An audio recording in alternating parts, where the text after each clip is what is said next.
Kehidupanku laksana lukisan sempurna. Aku, seorang gadis dari keluarga sederhana, kini menjadi menantu di istana modern milik keluarga Adam. Rumah suamiku adalah mahakarya arsitektur yang menjulang di kawasan elit Jakarta, dipenuhi dengan kemewahan yang tak pernah kubayangkan. Adam adalah pangeranku. Dia tampan, cerdas, dan sangat mencintaiku. Pertemuan kami adalah takdir, saat aku, seorang desainer interior muda, membantunya merenovasi kantor. 6 bulan setelahnya, kami menikah dalam upacara sederhana, meskipun keluarga Adam mampu mengadakan pesta termegah sekalipun. Adam adalah satu-satunya orang di rumah ini yang membuatku merasa benar-benar berada di tempat yang seharusnya. Di sini, kami hidup bersama Puan Sofia, ibu Adam. Puan Sofia adalah matriark yang anggun, dermawan, dan penuh kasih sayang di mata orang banyak. Ia adalah pendiri Yayasan Amal yang dihormati, dan semua orang menganggapku sangat beruntung memiliki ibu mertua seperti dia. Fatimah sangat beruntung, Puan Sofia. Menantu Anda sangat cantik dan sopan, kata seorang teman arisannya suatu sore. Puan Sofia tersenyum manis, mengusap bahuku dengan lembut. Tentu saja, dia anak baik. Saya selalu menganggapnya seperti anak sendiri. Namun, di balik senyum itu, matanya menyimpan cahaya dingin. Ada bayangan ketidakjujuran yang hanya bisa kulihat saat tidak ada orang lain di sekitar kami. Itu adalah sisi lain Puan Sofia yang tidak pernah ia tunjukkan kepada publik. Sore itu, setelah para tamu pulang, Puan Sofia memanggilku ke ruang kerjanya. Suaranya kini terdengar lebih dingin, tanpa kehangatan yang tadi ia tunjukkan. Fatimah, lain kali jangan lupa beri hiasan di cangkirnya. Para tamu kita biasa dengan hal-hal yang lebih berkelas. Ia menekan kata itu, seolah menyindir latar belakangku yang sederhana. Aku hanya mengangguk. Hati kecilku terasa tertusuk. Ini bukan kali pertama ia melakukan hal ini. Aku mencoba untuk menjadi menantu yang sempurna. Aku belajar memasak hidangan mewah, membeli pakaian mahal, dan selalu berusaha bersikap sopan. Aku meyakinkan diriku sendiri bahwa ia tidak bermaksud jahat. Mungkin hanya terlalu protektif terhadap putranya. Suatu hari, Ada memberiku hadiah sebuah kalung berlian kecil yang cantik. Ia memberikannya di depan Puan Sofia. Wah, indah sekali, sayang, kata Adam, memasangkan kalung itu di leherku. Puan Sofia tersenyum, tapi senyum itu tidak sampai ke matanya. Kenapa kamu membelikannya, Adam? Fatimah kan suka hal-hal yang sederhana, kan? Sindirnya. Malam itu, Puan Sofia masuk ke kamarku saat aku sedang mandi. Saat keluar, aku melihat kalung berlian dari Adam tergeletak di atas meja. Di sebelahnya, ada bros mawar peninggalan nenekku yang selalu kusematkan. Aku tak curiga. Namun, beberapa hari kemudian, bros itu menghilang. Ketika aku bertanya, Puan Sofia hanya mengangkat bahu. Ah, brosmu yang jelek itu? Mungkin sudah dibuang oleh pembantu. Itu kan barang murahan, tidak pantas berada di istana ini. Aku menelan kekecewaan. Bros itu memiliki nilai sentimental yang tinggi bagiku, tetapi aku tidak ingin membuat masalah. Aku hanya bisa menghela napas, menyadari betapa jauhnya aku dari dunianya. Ketegangan di antara kami tumbuh perlahan. Adam, yang sibuk dengan pekerjaannya, tidak menyadarinya. Ia hanya tersenyum dan berkata, "Ibu hanya sedang bercanda, sayang. Dia tidak bermaksud jahat." Aku merasa seperti berjalan di atas pecahan kaca, terperangkap dalam sangkar emas. Di balik semua kemewahan ini, ada harga yang harus kubayar, kedamaian hidupku. Aku selalu merasa diawasi, dan aku tahu, badai itu akan datang. Segera. Pagi itu, istana keluarga Adam diselimuti ilusi kedamaian. Di taman, burung-burung berkicau riang. Di ruang keluarga, aku, Fatimah, sedang menata bunga, sementara Puan Sofia menikmati teh paginya di beranda. Namun, ketenangan itu pecah dengan teriakan melengking yang menggema. Bibi Siti, Adam, Fatimah, semuanya, cepat kemari. Suara Puan Sofia terdengar penuh kepanikan. Aku dan Bibi Siti, Disusul Adam, bergegas ke kamarnya. Puan Sofia berdiri gemetar di samping sebuah brankas kuno yang pintunya sedikit terbuka. Matanya melotot. Tangan kanannya menutupi mulutnya yang ternganga. Ada apa, Bu? Apa yang terjadi? Tanya Adam. Puan Sofia menunjuk ke dalam brankas itu. Air mata mulai mengalir. Perhiasan-perhiasan pusaka keluarga kita. Adam. Semuanya hilang. Jantungku berdegup kencang. Brankas itu terbuka, menampilkan rak-rak kosong. Aku tahu betapa berharganya pusaka-pusaka itu dari cerita Adam. Adam segera memeriksa. Ibu yakin? Mungkin ibu lupa meletakkannya di tempat lain. Puan Sofia menggelengkan kepalanya dengan kuat. Tidak. Tadi malam, aku masih memeriksanya. Semuanya ada di sana. Hanya ada kamu, aku, dan Fatimah yang tahu kombinasi brankas ini. Kalimat terakhirnya diucapkan dengan suara rendah, terdengar seperti bisikan beracun. Tatapannya kini tertuju padaku, tajam dan penuh kecurigaan. Sebuah sensasi dingin menjalar di punggungku. Aku tahu ini adalah jebakan. Aku tahu Puan Sofia telah merencanakannya. Ada memang pernah memberitahu kombinasi brankas itu kepadaku, tapi itu hanya sebagai cerita, bukan sebagai akses. Lagi pula, aku tidak pernah menyentuh brankas itu. Bu, Fatimah tidak tahu kombinasinya. Ada mencoba membela. Tetap saja, dia tahu. Puan Sofia bersikeras. Sorot matanya kini membakar dengan kebencian. Ini bukan perhiasan biasa. Adam, ini perhiasan pusaka. Bagaimana bisa hilang begitu saja? Puan Sofia lantas menjatuhkan diri ke lantai. Tangisnya berubah menjadi isakan histeris. Ia memukul-mukul dadanya, menyebut nama mendiang suaminya. Teriakan dan ratapannya menarik perhatian seluruh penghuni rumah. Para pembantu dan tukang kebun berdatangan, berkumpul di depan pintu. Bisik-bisik mulai terdengar, menyebarkan prasangka buruk. Puan Sofia, dengan sandiwara yang ia ciptakan, berhasil menjadikan aku pusat perhatian. Dalam kegaduhan itu, aku melihat kilatan mata Puan Sofia. Itu bukan air mata kesedihan, melainkan air mata kemenangan. Ia sedang memainkan perannya dengan sangat baik. Ia tahu betul bagaimana membuat dirinya terlihat sebagai korban yang tak berdaya, dan bagaimana mengarahkan kecurigaan ke arahku. Kita harus segera mencari, kataku, mencoba memecah ketegangan. Puan Sofia segera menolak. Matanya menatapku dengan tajam. Jangan sentuh apapun. Jangan biarkan siapapun masuk ke kamar ini. Ia memandangku, seolah aku adalah penjahat yang siap melarikan diri. Adam, panggil adikmu dan kakakmu. Dan Fatimah, kamu duduk di sini saja. Jangan kemana-mana. Aku duduk diam di sofa, merasakan tatapan tajam dan penuh rasa ingin tahu dari semua orang. Puan Sofia berhasil membuatku terpojok. Adam segera menelepon Fajar dan Liana, sementara Puan Sofia terus meratap. Dalam kebingungan dan ketegangan itu, aku tidak menyadari bahwa Puan Sofia telah melancarkan jebakan utamanya. Ia menghampiri tas tangan kulitku yang tergeletak di meja samping, berpura-pura sedang mencari sapu tangan. Ia melihat ke arahku, memastikan aku tidak melihatnya. Lalu dengan gerakan cepat dan licik, ia memasukkan sesuatu ke dalam tasku. Aku terlalu bingung untuk memperhatikan gerak-geriknya. Tidak lama kemudian, Liana dan Fajar tiba. Liana, seorang model cantik, langsung memeluk Puan Sofia sambil menangis. Sementara Fajar, seorang pengusaha yang dingin, langsung bersikap skeptis. Matanya yang tajam meneliti setiap sudut ruangan, lalu tertuju padaku. Bu, kenapa ibu tidak segera menutup brankasnya? Jejak sidik jari bisa hilang, kata Fajar dengan suara datar. Puan Sofia segera menjawab. Ibu panik, Fajar. Ibu tidak bisa berpikir jernih. Fajar menggelengkan kepalanya. Ini sangat aneh. Perhiasan itu tidak mungkin hilang begitu saja.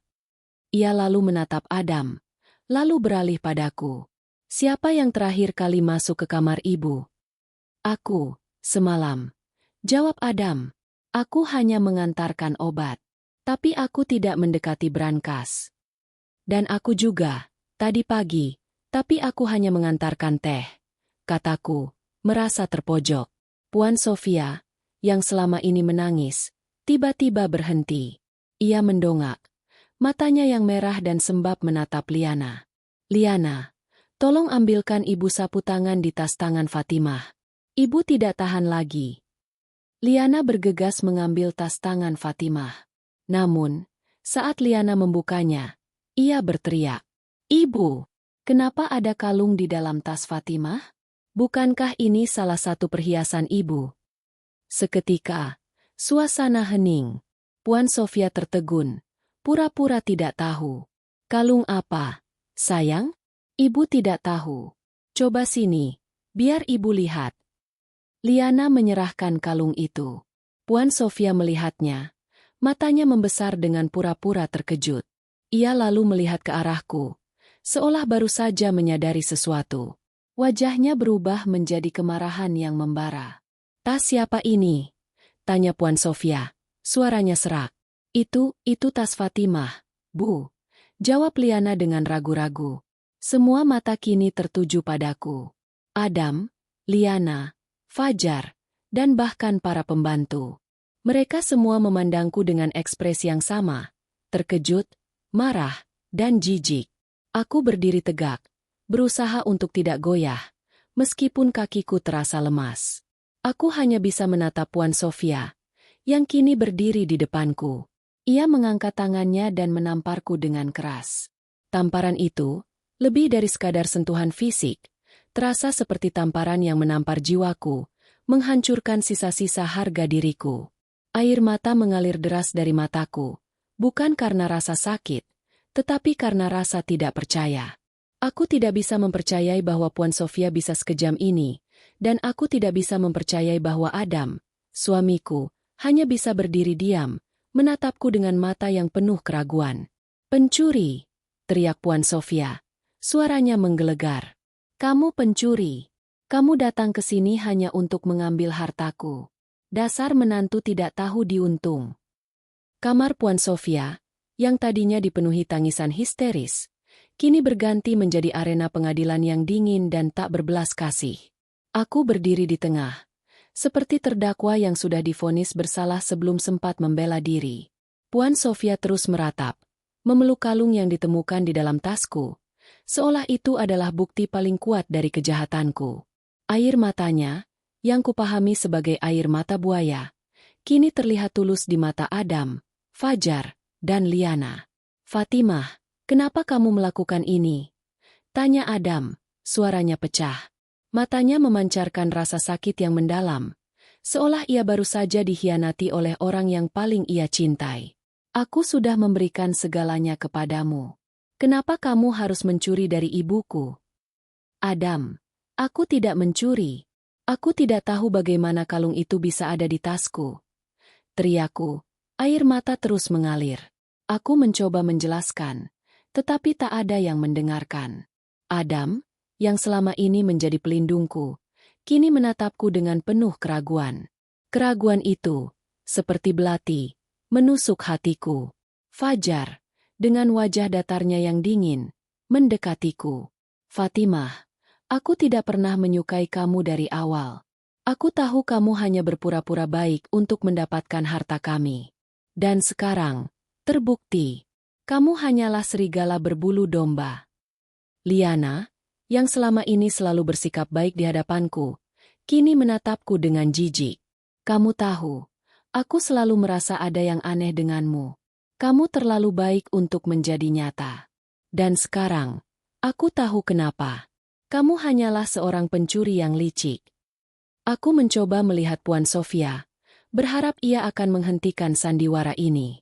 Tapi ia hanya menggelengkan kepalanya. Matanya penuh dengan kepuasan yang tersembunyi di balik tangisan palsunya.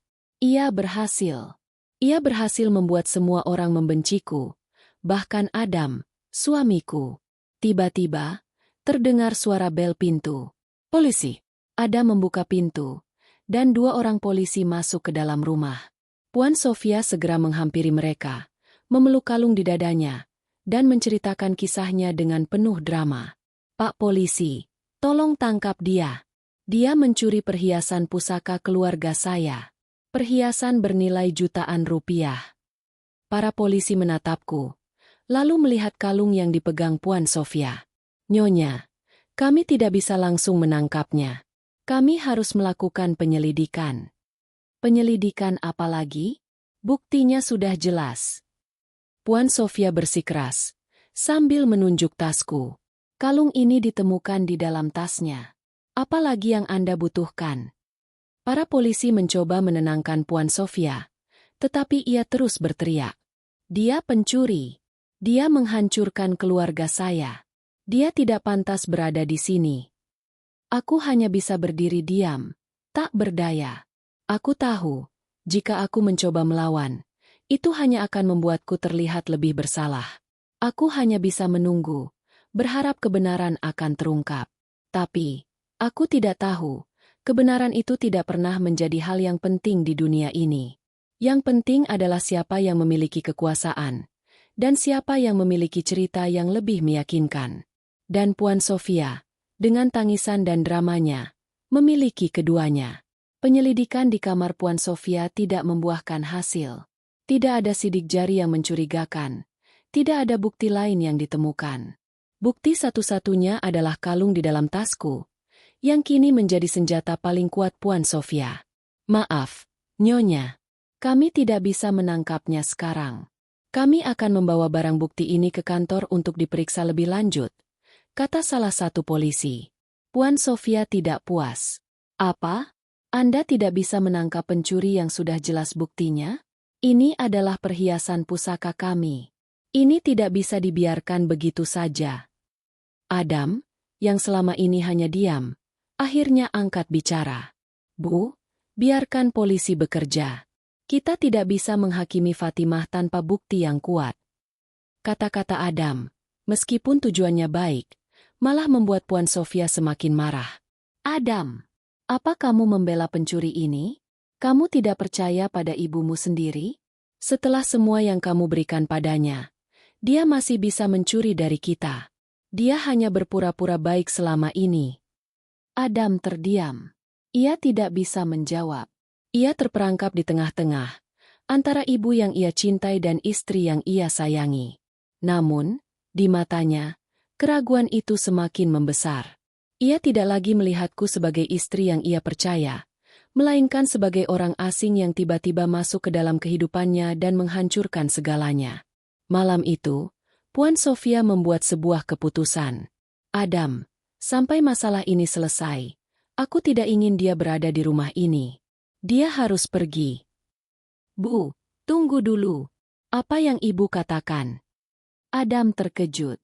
Aku tidak bisa tidur nyenyak di rumah yang sama dengan seorang pencuri. Adam, aku takut dia akan mencuri hal-hal lain. Dia harus pergi. Sekarang juga. Adam menatapku. Matanya penuh dengan rasa bersalah dan ketidakberdayaan. Ia tahu bahwa ia tidak bisa melawan ibunya. Ia tahu bahwa ia tidak bisa membela diriku. Ia hanya bisa menatapku, memohon maaf dengan matanya. Aku mengangguk. Aku mengerti. Aku tidak ingin tinggal di rumah ini lagi. Rumah yang dulu terasa seperti surga, kini terasa seperti neraka. Aku tidak ingin berada di antara orang-orang yang membenciku, yang menghakimiku tanpa mendengar ceritaku. Aku berjalan ke kamarku, mengemasi barang-barangku yang tidak seberapa. Aku meninggalkan semua pakaian mahal yang dibelikan Adam, perhiasan, dan semua barang mewah lainnya. Aku hanya mengambil beberapa pakaian sederhana, beberapa buku, dan sebuah kotak kecil berisi foto-foto keluargaku. Itu adalah satu-satunya hal yang kumiliki yang memiliki arti. Adam mengikuti langkahku. Wajahnya murung. Fatimah, aku akan mencari pengacara yang terbaik untukmu. Aku akan membersihkan namamu. Aku janji. Aku menatapnya. Mataku kering. Air mataku sudah habis.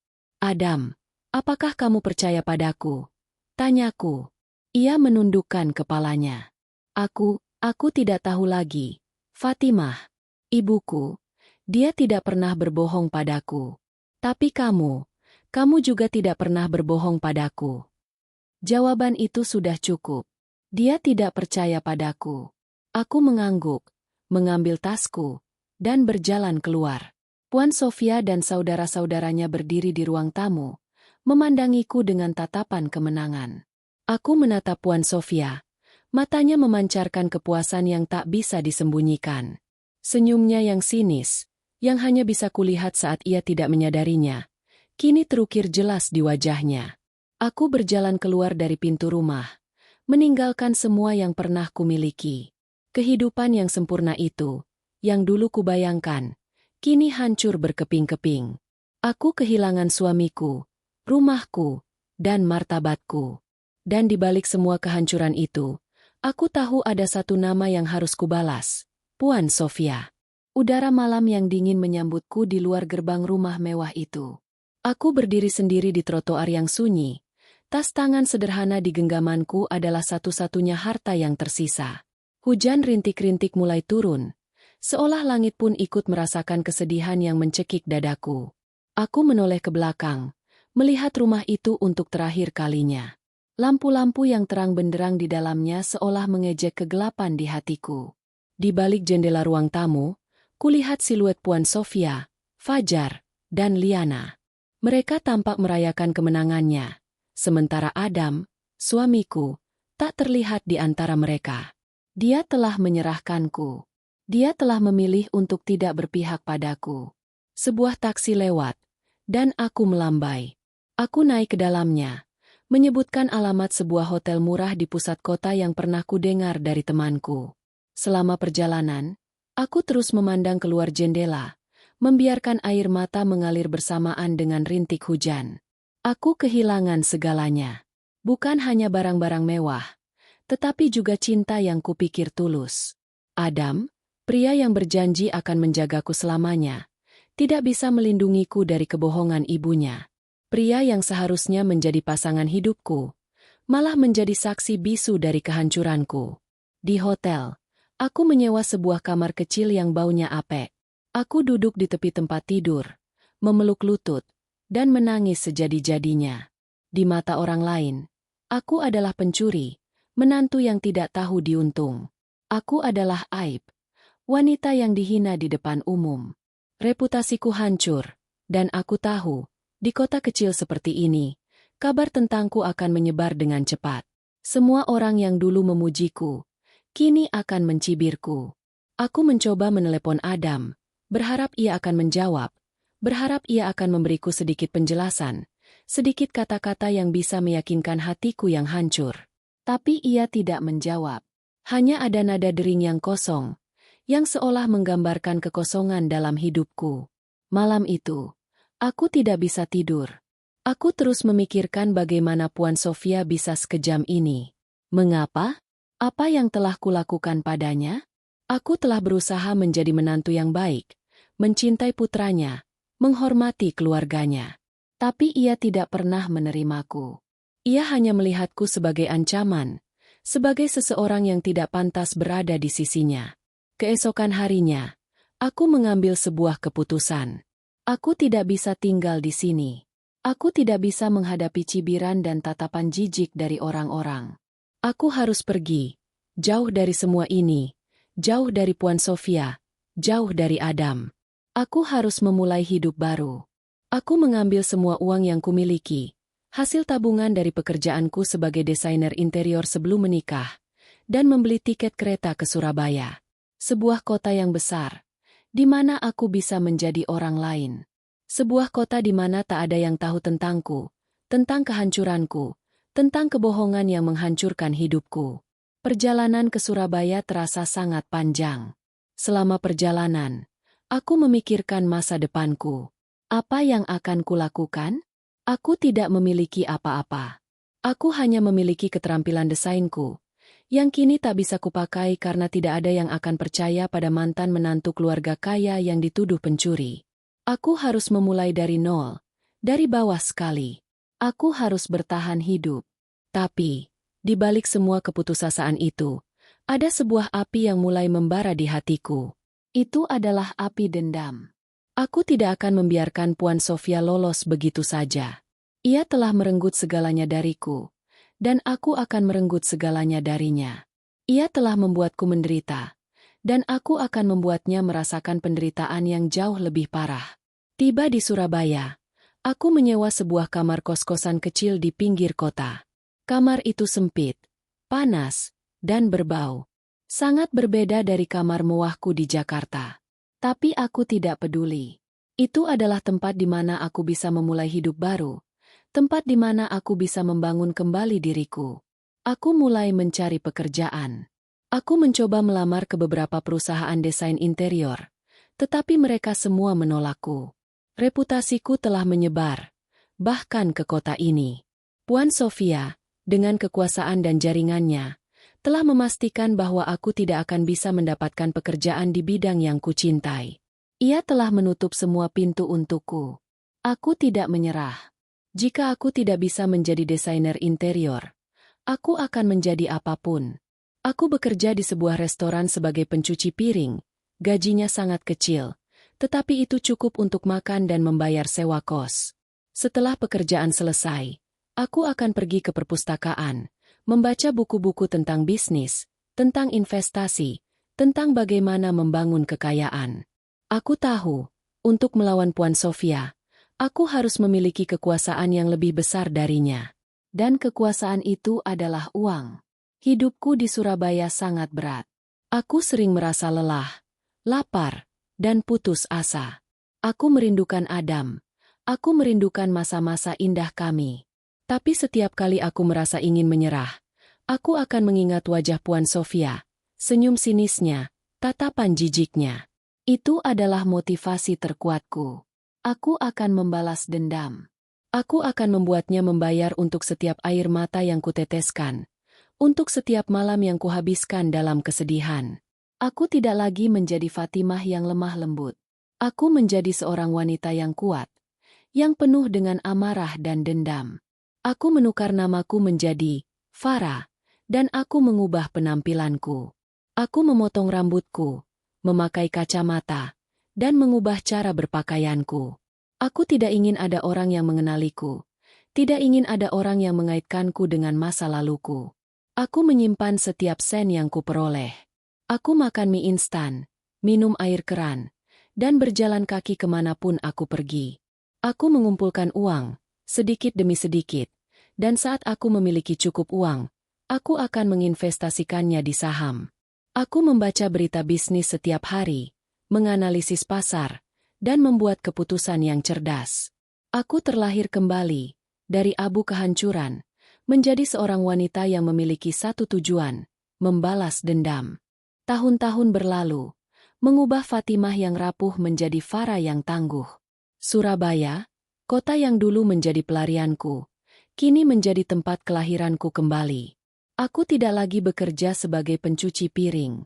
Berkat kerja keras dan ketekunan, aku berhasil mengumpulkan modal kecil, lalu membuka usaha catering di pinggir jalan.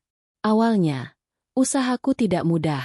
Aku harus bangun sebelum fajar, pergi ke pasar untuk membeli bahan-bahan terbaik, lalu memasak hingga larut malam.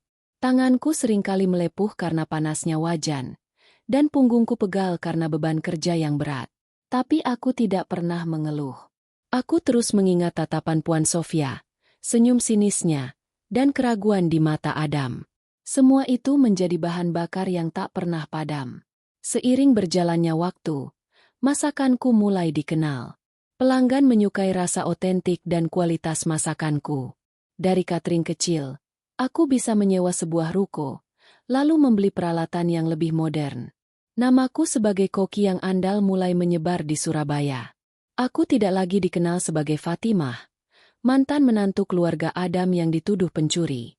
Aku dikenal sebagai Farah, pemilik usaha catering yang sukses. Dengan keuntungan yang kuperoleh, aku mulai berinvestasi di saham, seperti yang sudah kurencanakan. Setiap malam, setelah seharian bekerja keras, aku akan duduk di depan komputer, menganalisis pasar saham, dan membuat keputusan yang cerdas. Aku membaca buku-buku tentang bisnis, investasi, dan keuangan. Aku belajar dari setiap kegagalan, dan aku merayakan setiap keberhasilan kecil. Kekayaanku tumbuh, sedikit demi sedikit, tetapi pasti. Setelah 5 tahun, aku berhasil memiliki sebuah restoran mewah di pusat kota Surabaya. Namanya Puspa Rasa. Restoran itu menjadi sangat populer di kalangan kelas atas. Para politisi, pengusaha, dan selebriti seringkali datang ke restoranku. Aku tidak lagi tinggal di kos-kosan kecil. Aku membeli sebuah apartemen mewah dengan pemandangan kota, dan aku membeli mobil mewah. Farah, yang dulu hanya pencuci piring, kini telah menjadi seorang pengusaha sukses. Tapi di balik semua kesuksesan itu, hatiku masih dipenuhi dengan amarah dan dendam. Aku tidak pernah melupakan apa yang Puan Sofia dan keluarganya lakukan padaku. Aku tidak pernah melupakan penghinaan, tuduhan, dan pengusiran. Dendam itu, yang dulu membara, kini telah menjadi api yang dingin dan terorganisir. Suatu malam, aku duduk di kantor pribadiku di restoran, menatap laptopku. Aku mencari informasi tentang keluarga Adam. Aku ingin tahu apa yang terjadi pada mereka. Ternyata, bisnis keluarga mereka mulai goyah. Fajar, yang mengambil alih kepemimpinan, tidak memiliki visi yang jelas. Ia terlalu sombong dan ceroboh. Liana, yang lebih mementingkan gaya hidup mewah, terus menghabiskan uang keluarga tanpa memedulikan kondisi keuangan. Dan Puan Sofia, yang semakin tua, terus menghabiskan uang untuk perawatan dan liburan mewah. Satu-satunya yang tidak berubah adalah Adam. Ia masih menjadi pria yang baik, yang mencoba menyelamatkan bisnis keluarganya. Tapi ia terlalu terlambat. Kapal keluarga Adam sudah mulai tenggelam. Aku tersenyum. Ini adalah kesempatanku. Rencanaku sudah matang. Aku akan membalas dendam dengan cara yang paling kejam. Aku tidak akan menggunakan kekerasan. Aku akan menggunakan senjata yang paling mematikan di dunia ini, uang. Aku mulai mendekati perusahaan-perusahaan yang menjadi mitra bisnis keluarga Adam. Aku menawarkan mereka kesepakatan yang lebih baik. Aku juga mulai mendekati bank-bank yang memberikan pinjaman kepada keluarga Adam. Aku menawarkan untuk membeli hutang mereka, dengan syarat yang lebih ketat. Aku menyebarkan rumor tentang kondisi keuangan keluarga Adam yang memburuk, sehingga para investor mulai menarik dana mereka. Semua ini kulakukan secara rahasia. Tidak ada yang tahu bahwa Farah, pengusaha restoran sukses, adalah Fatimah, mantan menantu keluarga Adam. Aku mengubah namaku secara legal, dan penampilanku benar-benar berbeda. Aku tidak ingin mereka tahu bahwa aku adalah dalang di balik kehancuran mereka. Aku ingin mereka merasa putus asa, sama seperti yang kurasakan bertahun-tahun yang lalu. Suatu hari, aku menerima telepon dari seorang pengacara. Nona Farah, keluarga Adam ingin bertemu dengan Anda. Mereka ingin membicarakan kemungkinan kerjasama. Aku tersenyum. Rencanaku berhasil. Puan Sofia dan keluarganya sudah mulai terpojok, dan mereka tidak memiliki pilihan lain selain meminta bantuanku. Aku menerima tawaran itu, dengan syarat mereka harus datang ke restoranku. Aku ingin mereka melihat dengan mata kepala sendiri seberapa suksesnya aku. Aku ingin mereka melihat betapa jauhnya aku dari Fatimah yang lemah dan tak berdaya. Pertemuan itu adalah babak baru dalam rencana balas dendamku. Babak di mana aku akan menghadapi mereka secara langsung, dan memastikan bahwa mereka akan merasakan penderitaan yang sama, bahkan lebih parah, dari apa yang mereka berikan padaku. Suasana di restoran Puspa Rasa malam itu sangat berbeda dari malam-malam biasanya. Aku, Farah, duduk di sebuah meja bundar besar di ruang VIP yang tertutup, menunggu. Jantungku berdebar kencang, bukan karena ketakutan, melainkan karena antisipasi. Aku telah menantikan momen ini selama bertahun-tahun. Momen di mana Puan Sofia, Fajar, dan Liana akan duduk di hadapanku, tanpa tahu siapa aku sebenarnya. Pintu terbuka, dan mereka masuk. Puan Sofia, yang kini terlihat lebih tua dan rapuh, berjalan di depan, diikuti Fajar yang tampak tegang dan Liana yang masih terlihat angkuh, meskipun raut wajahnya menunjukkan kekhawatiran. Adam tidak ada bersama mereka. Rupanya, ia masih menjadi orang yang jujur dan baik, tidak terlibat dalam permainan kotor mereka. Mereka duduk di hadapanku, tanpa menatapku secara langsung. Puan Sofia memulai pembicaraan dengan nada yang penuh kesombongan. Nona Farah, kami mendengar Anda adalah seorang pengusaha yang sangat sukses di Surabaya. Kami membutuhkan bantuan Anda. Aku tersenyum, senyum yang dingin dan tak terbaca. Bantuan apa yang Anda butuhkan, Nyonya? Tanyaku, suaraku datar. Puan Sofia tidak menjawab. Ia hanya menatapku dengan jijik, seolah aku adalah orang yang tidak pantas berada di hadapannya. Fajar, yang lebih pragmatis, mengambil alih pembicaraan. Bisnis keluarga kami sedang mengalami masalah. Kami membutuhkan pinjaman sebesar 10 miliar dolar untuk menyelamatkan perusahaan kami. Itu jumlah yang sangat besar, kataku, sambil berpura-pura terkejut. Apa yang bisa Anda tawarkan sebagai jaminan? Fajar terdiam. Kami tidak memiliki jaminan. Tapi kami bisa memberikan Anda saham sebesar 51% dari perusahaan kami. Aku tersenyum. Itu adalah yang kuinginkan. Kekuasaan. Aku tidak membutuhkan uang mereka. Aku membutuhkan kendali atas perusahaan mereka. Saya akan mempertimbangkannya, kataku. Tapi saya ingin bertemu dengan Adam. Saya dengar dia adalah direktur utama di perusahaan Anda. Puan Sofia, yang selama ini diam, tiba-tiba memotong. Adam tidak ada di sini. Urusan bisnis adalah urusan kami. Kalau begitu, saya tidak bisa membantu Anda, kataku, sambil berdiri. Adam adalah orang yang penting dalam perusahaan Anda. Saya ingin bertemu dengannya. Mereka terdiam.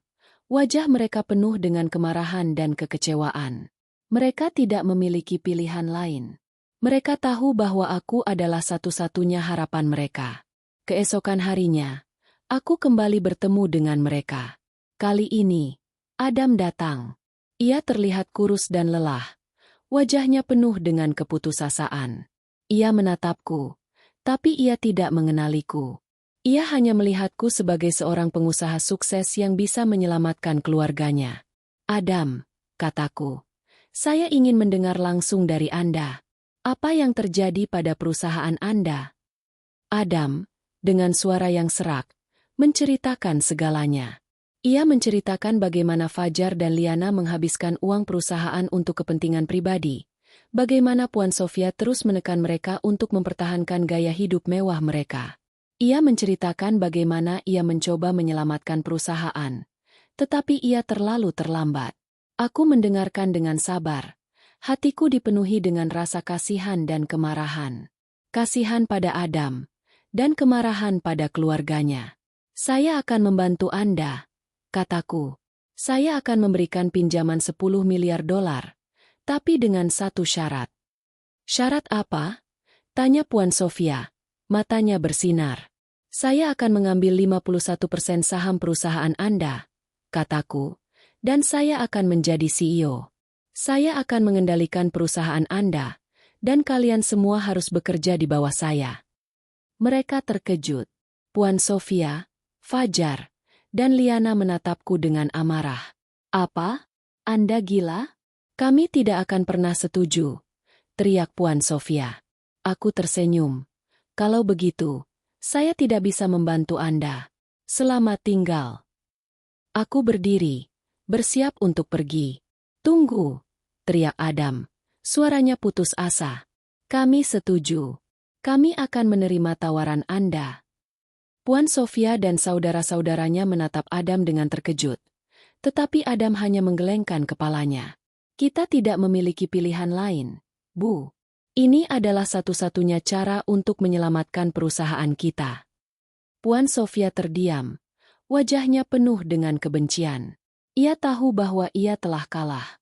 Ia tahu bahwa kekuasaan kini berada di tanganku. Perjanjian itu ditandatangani. Aku resmi menjadi CEO perusahaan keluarga Adam. Hari pertama aku masuk ke kantor. Aku disambut oleh Adam. Ia menatapku. Wajahnya penuh dengan rasa hormat. Terima kasih, Farah. Anda telah menyelamatkan perusahaan keluarga saya. Aku tersenyum. Sama-sama, Adam. Aku mulai bekerja. Aku memecat Fajar dan Liana dari posisi mereka, dan aku menempatkan mereka di posisi yang tidak penting. Aku memotong semua biaya yang tidak perlu, termasuk liburan mewah Puan Sofia. Aku mengubah strategi perusahaan, dan aku mulai membangun kembali reputasi perusahaan yang hancur. Puan Sofia, Fajar, dan Liana membenciku. Mereka mencoba melawan, tetapi mereka tidak bisa. Mereka telah kehilangan kekuasaan, dan mereka tidak memiliki apa-apa. Suatu hari, Puan Sofia datang ke kantor pribadiku. "Siapa kamu sebenarnya?" tanyanya. Suaranya gemetar. "Kamu bukan Farah. Kamu adalah Fatimah, kan?" Aku tersenyum. "Selamat datang kembali, Ibu. Sudah lama tidak bertemu." Wajah Puan Sofia berubah menjadi putih. Kamu Fatimah. Bagaimana bisa? Kamu pencuri." Aku tertawa. "Pencuri? Siapa yang sebenarnya pencuri di sini, Ibu? Perhiasan pusaka itu tidak pernah hilang, kan? Anda hanya menyembunyikannya di tas saya untuk menjebak saya." Ia terdiam. Wajahnya penuh dengan rasa takut. Aku melanjutkan. "Saya tidak akan membiarkan Anda lolos begitu saja, Ibu. Anda telah merenggut segalanya dari saya, dan sekarang, saya akan merenggut segalanya dari Anda."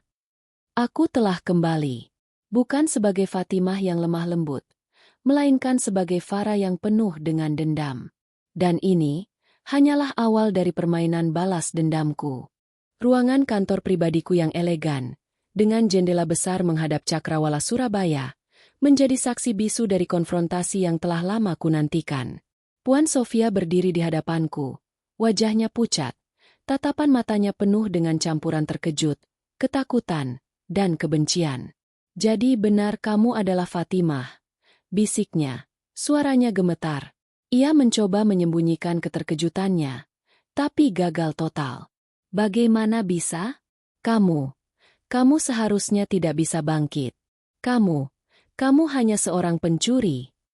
Aku tertawa, tawa yang dingin dan penuh kemenangan. "Pencuri? Siapa yang sebenarnya pencuri di sini, Ibu?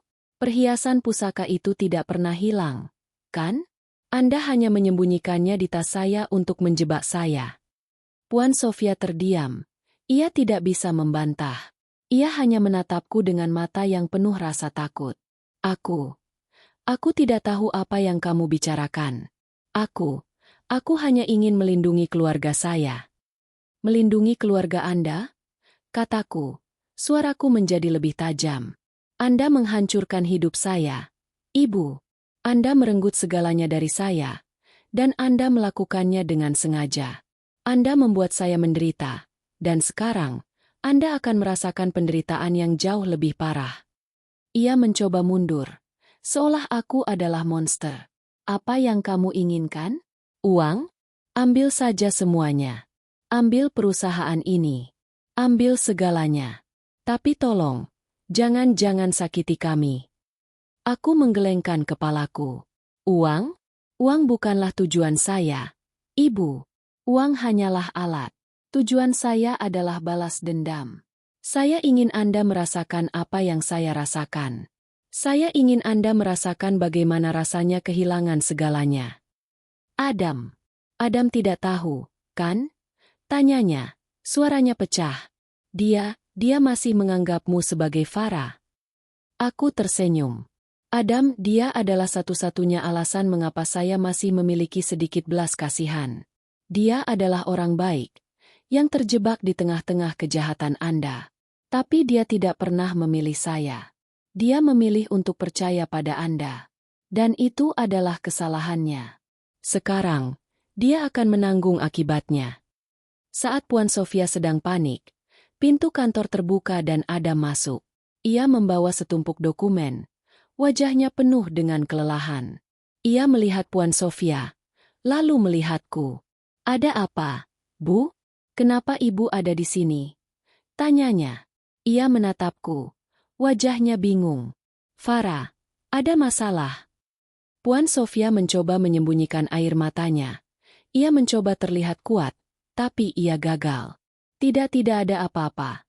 "Adam, Ibu hanya ingin membicarakan sesuatu dengan Nona Farah." Aku menatap Adam, lalu menatap Puan Sofia.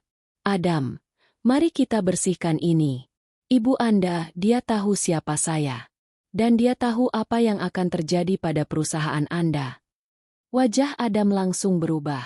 Ia menatapku, lalu menatap ibunya. Apa yang Anda maksud, Farah? Aku tidak menjawab. Aku hanya mengambil sebuah dokumen dari meja dan memberikannya kepada Adam.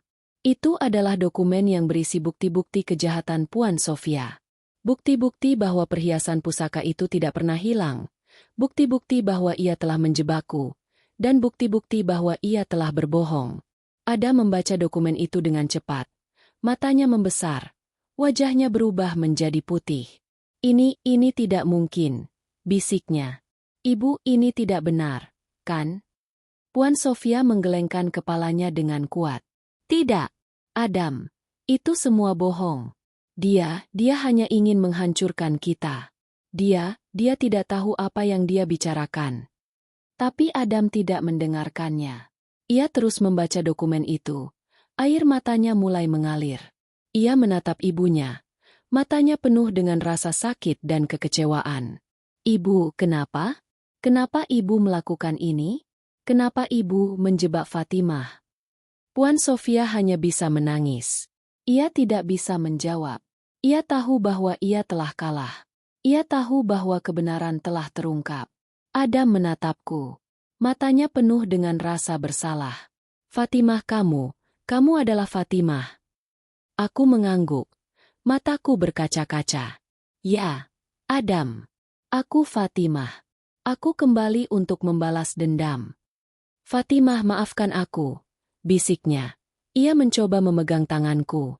Aku menepis tangannya. Maaf? Maaf tidak akan mengembalikan hidupku. Adam. Maaf tidak akan mengembalikan martabatku. Kamu tidak percaya padaku. Adam. Kamu memilih untuk percaya pada ibumu. Dan itu adalah kesalahan terbesar dalam hidupmu. Adam menangis. Ia jatuh berlutut di hadapanku. Tolong jangan lakukan ini. Tolong jangan hancurkan keluargaku. Aku menggelengkan kepalaku. Sudah terlambat.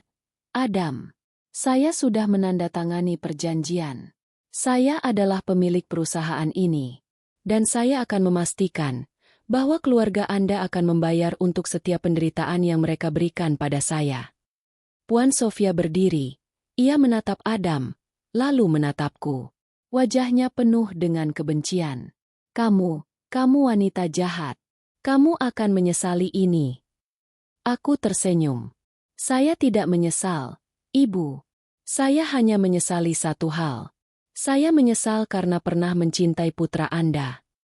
Aku berbalik dan berjalan keluar dari ruangan itu, meninggalkan Puan Sofia dan Adam dalam kehancuran. Aku telah membalas dendam. Bukan dengan kekerasan, melainkan dengan cara yang paling kejam. Aku telah merenggut segalanya dari mereka, dan aku telah menunjukkan kepada mereka bahwa tidak ada yang bisa lolos dari karma.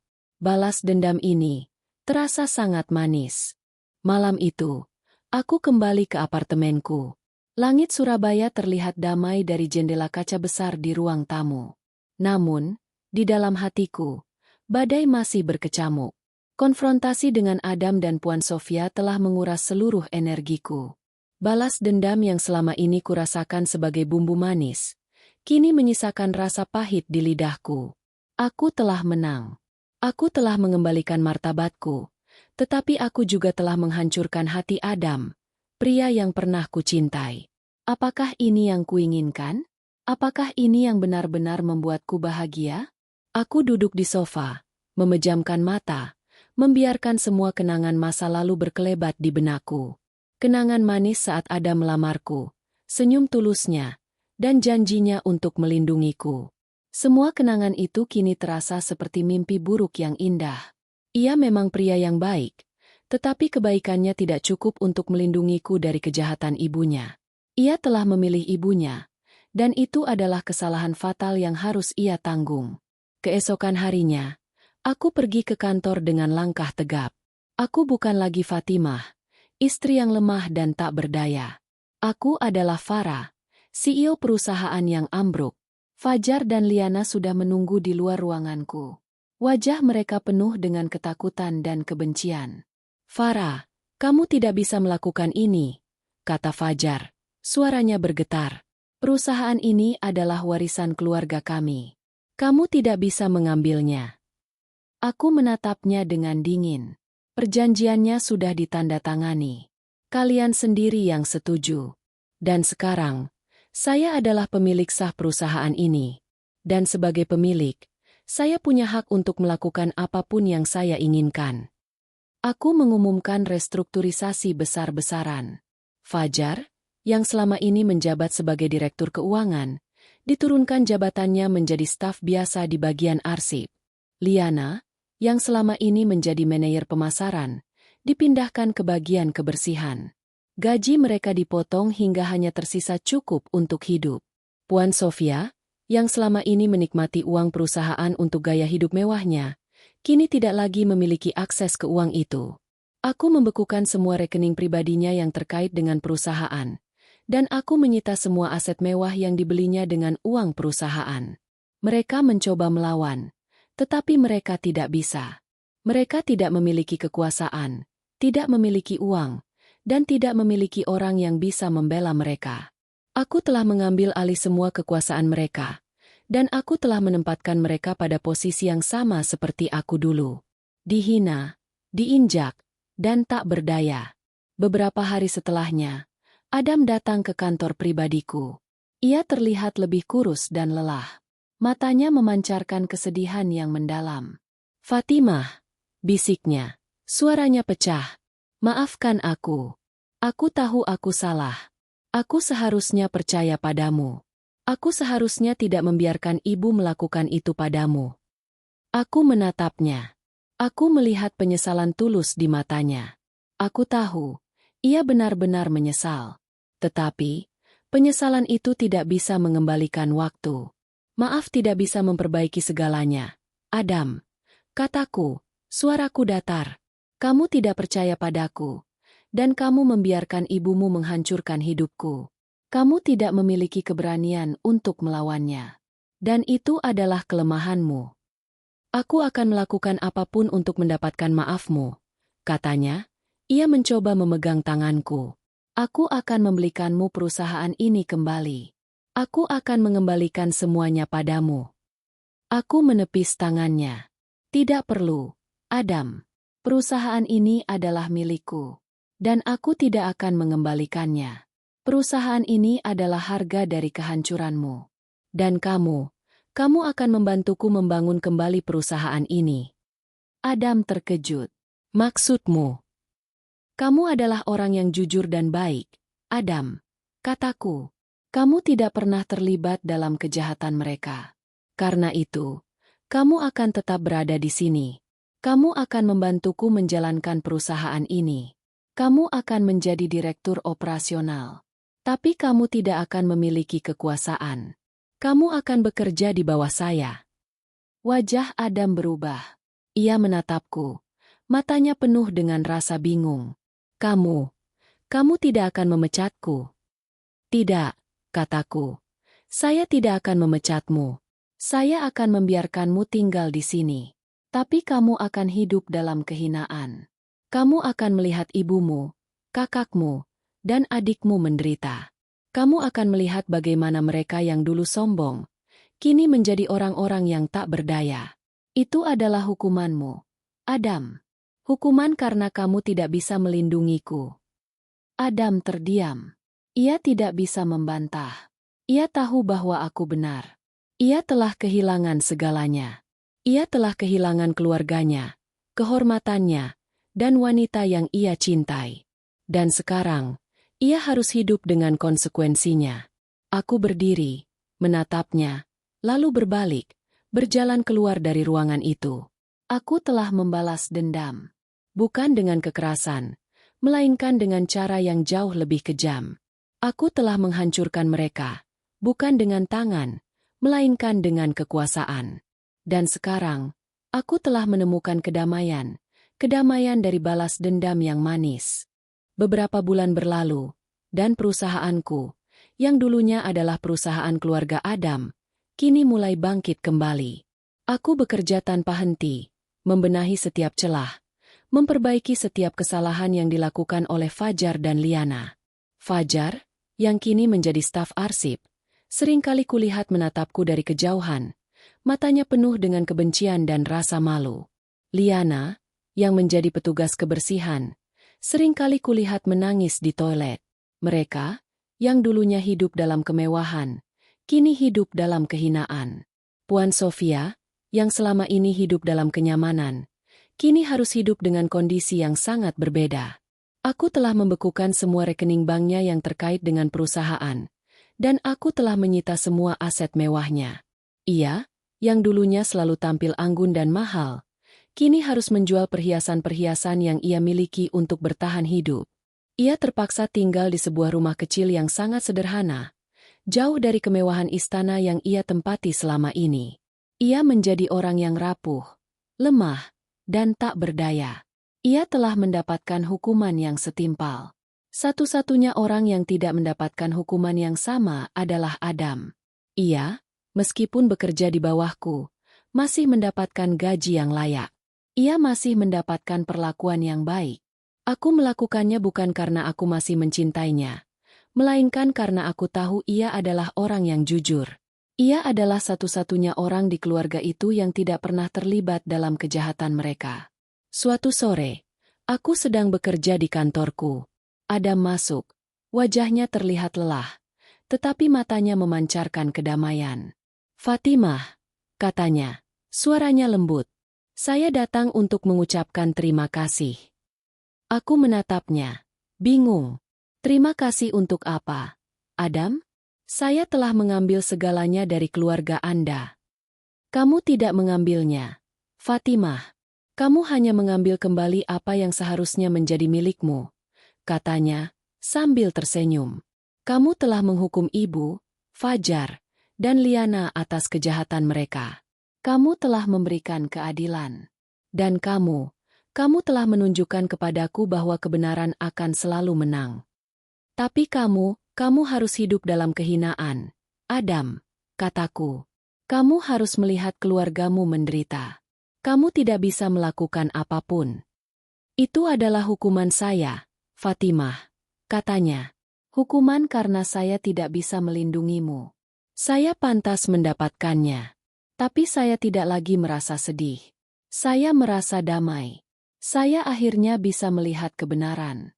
Saya akhirnya bisa melihat bahwa apa yang ibu lakukan padamu adalah salah. Saya akhirnya bisa melihat betapa kejamnya mereka." "Lalu, apa yang akan kamu lakukan?" tanyaku. "Saya akan meninggalkan semuanya," katanya.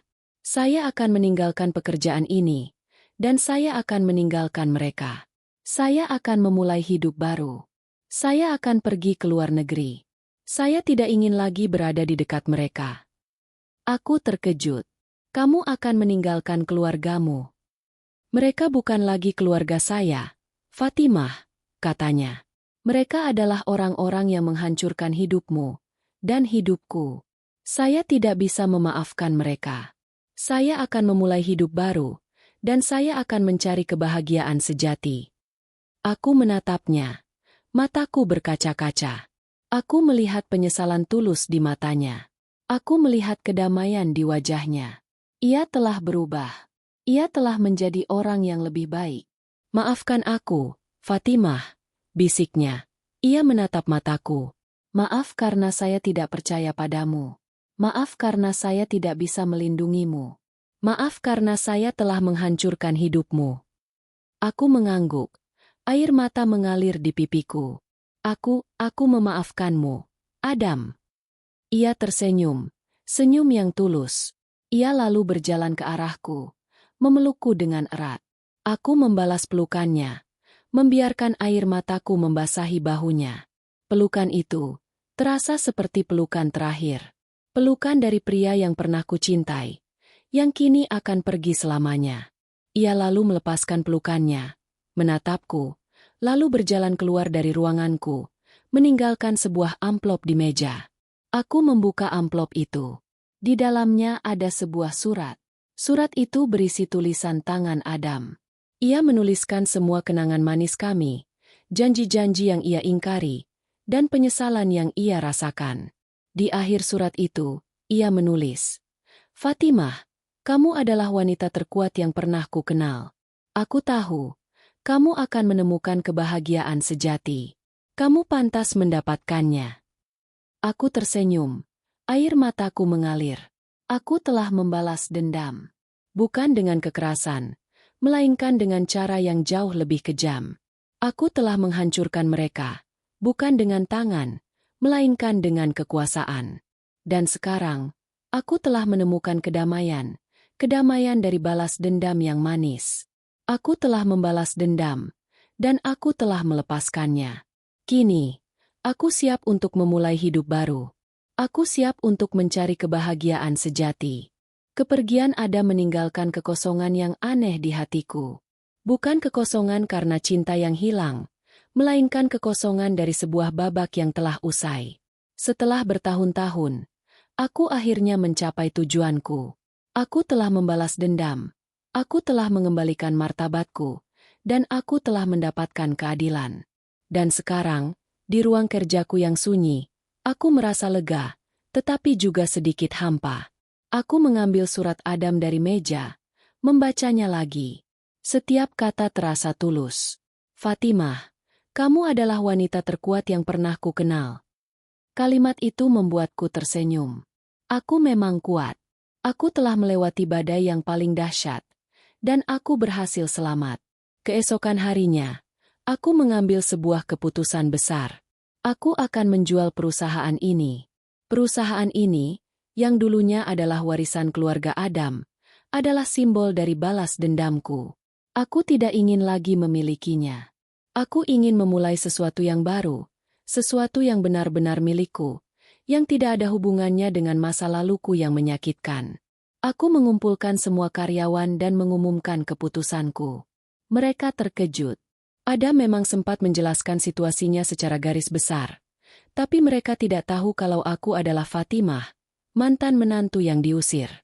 "Saya akan menjual perusahaan ini," kataku. "Tapi saya akan memastikan bahwa kalian semua akan tetap bekerja di sini. Kalian semua akan mendapatkan jaminan pekerjaan." Para karyawan, termasuk Fajar dan Liana, menatapku dengan bingung. "Farah, kenapa?" tanya salah satu dari mereka. "Karena saya ingin memulai hidup baru," kataku. "Saya telah menyelesaikan urusan saya di sini. Dan sekarang, saya ingin pergi." Setelah pengumuman itu, aku berbicara dengan Fajar dan Liana secara pribadi. Fajar, yang terlihat lebih tenang, meminta maaf. "Farah, Fatimah, maafkan kami. Kami tidak tahu bahwa kamu akan kembali seperti ini. Kami menyesal." Aku menatapnya.